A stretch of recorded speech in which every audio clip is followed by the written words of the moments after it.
नमस्ते, सन्चै हुनुहुन्छ? पक्कै पनि सन्चै हुनुहुन्छ है? म पनि यहाँ एकदम सन्चै छु। अनि म एन्जिला मेरो यो सानो अनि छोटो भिडियोमा तपाईँहरू सबैलाई स्वागत गर्छु। अनि गाउँको बसाइ कस्तो हुँदैछ भनेर त भन्नै पर्दैन, तपाईँहरू सबैलाई थाहा छँदैछ। संसारको कुनै पनि कुनामा नपाइने खुसी, शान्ति गाउँमा नै मिल्छ है।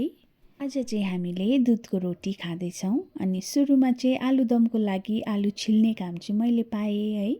अनि माइजूले चाहिँ दुध रोटीको लागि अलिकति आटामा चिनी हालेर पहिल्यै मुसिसक्नु भएको रहेछ। अनि हामी मामाले घर जहिले पनि जान्छौँ, हाम्रो मामा माइजूले चाहिँ हामीले त्यति खान नपाएको अनि खान नजुरेको कुराहरू चाहिँ हामीलाई खुवाउनु खोज्नुहुन्छ है। अनि हामी सधैँ जाँदा यसरी नै नयाँ नयाँ कुराहरू हामीलाई खुवाउनुहुन्छ।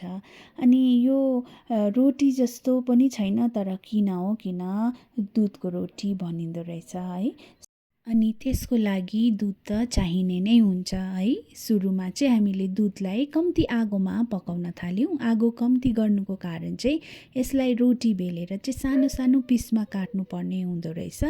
अनि त्यो काट्नु टाइम लाग्छ भनेर चाहिँ हामीले कम्ती आगोमा दुधलाई पकाउन थाल्यौँ।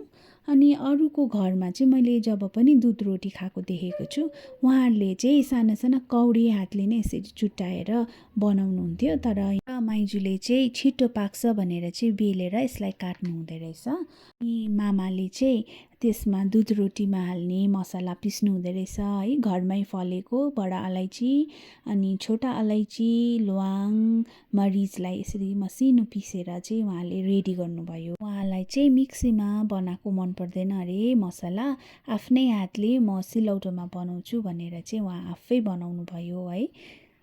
अनि माइजूले चाहिँ त्यो मसलालाई दुध रोटीमा मजाले हाल्नुभयो। अन्त त्यसलाई एकछिन पकाउँदा त रेडी पनि भइसकेछ है दुध रोटी।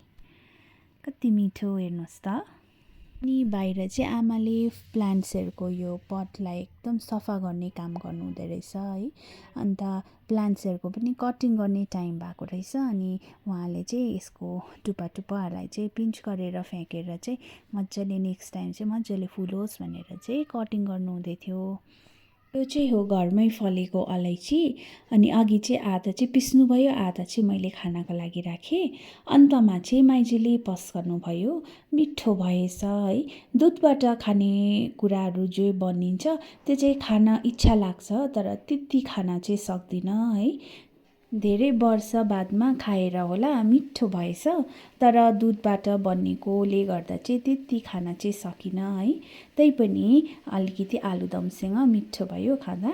अनि मेरो भिडियोलाई मन पर्यो भने तपाईँहरूले लाइक, सेयर, कमेन्ट अनि फलो गर्नु चाहिँ नभुल्नुहोस् होला है। अनि थ्याङ्क यू।